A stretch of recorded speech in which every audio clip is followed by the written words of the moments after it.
अस्सलाम वालेकुम जी, welcome back to another video. तो आज मैं बनाने जा रही हूँ पोटैटो चिकन कटलेट्स, जो कि बहुत आसान और बहुत मज़ेदार हैं। तो इसके लिए सबसे पहले मैंने 5 से 6 आलू बॉईल करने के लिए रख दिए हैं।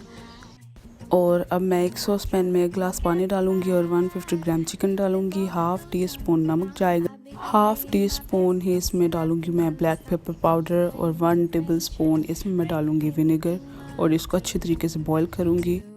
आलूओं को मैंने मैश कर लिया था। उसके बाद जो मैंने चिकन बॉईल किया था उसको मैं श्रेड करके इसमें डाल दूंगी और इसके बाद इसमें मैं डालूंगी 2 टेबल स्पून मैदा। अच्छा, मैदा डालने के बाद इसके अंदर मैं डालूंगी कटा हुआ धनिया,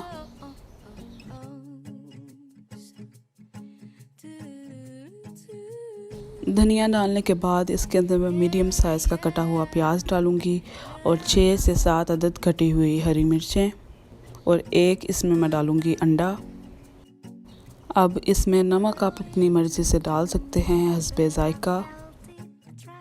और इसके बाद मैं इसके अंदर 2 टीस्पून रेड चिली पाउडर डालूंगी।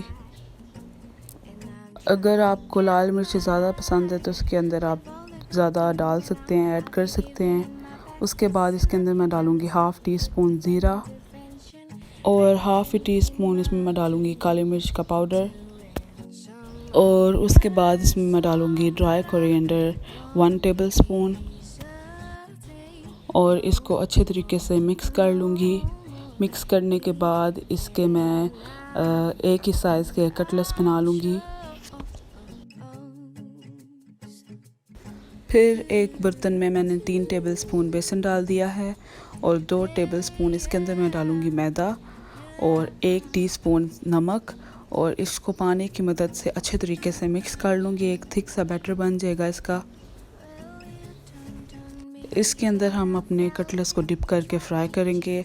अब एक अलग पैन में मैंने ऑयल ले लिया है 2 टेबल स्पून और इसको मैं लो फ्लेम पर गर्म करूँगी। फिर जो मैंने कटलेट्स बनाए थे इसको मैं बैटर के अंदर डिप कर दूँगी अच्छे तरीके से और इसको मैं फ्राई करने के लिए ऑयल के ऊपर रख दूँगी और ये लो मीडियम फ्लेम पर फ्राई होंगे। अच्छा, इसको मैं एग्जैक्ट 2 मिनट के बाद पलट दूंगी और देखें इसका कितना खूबसूरत कलर आया है। बाकी भी दूसरे ऐसे ही इसको मैं फ्लिप कर दूंगी।